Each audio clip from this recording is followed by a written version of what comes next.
Our headlines for you today: a warning that travel disruption could get worse as the government calls for talks with the airline industry.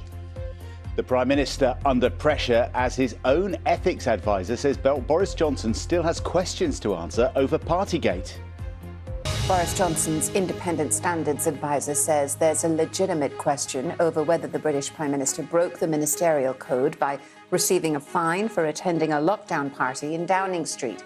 It comes as more Conservative MPs add their voices to the criticism directed at the PM.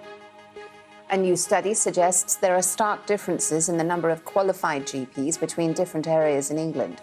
Research by the Nuffield Trust shows areas such as Wirral and Liverpool have around twice as many doctors per head as Portsmouth and Hull. The nightmare continues for many travellers caught in massive queues and delays at airports across the UK and Ireland as many try to get away for the long weekend break. Staff shortages are thought to be responsible for the disruptions.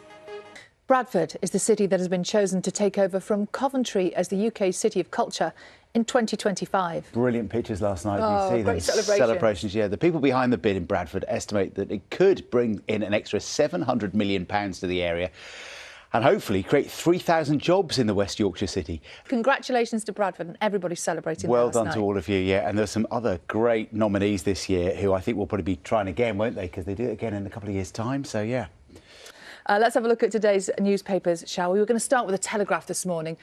Lots of the front pages today focusing on Boris Johnson and Partygate. The Telegraph reports, as we have been saying this morning ourselves, the Prime Minister's own ethics advisor has demanded an explanation from Mr Johnson, saying there were legitimate questions about whether he broke the ministerial code. Let's have a look at the Mail this morning. Their headline, Rebels Without a Clue. And they're saying that allies of the Prime Minister have warned what they call reckless rebels trying to remove Boris Johnson from number 10, that they could destroy the Conservative Party's best chance of winning the next election. The Metro says Mr Johnson could face a vote on his future as early as Tuesday, after a day of growing rebellion saw senior Conservatives join backbenchers questioning his fitness for office.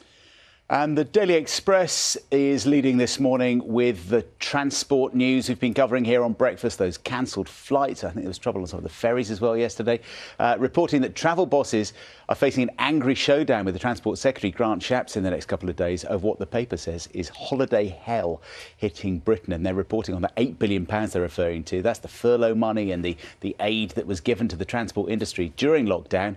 The government says that was to make sure that we didn't end up in this kind of situation.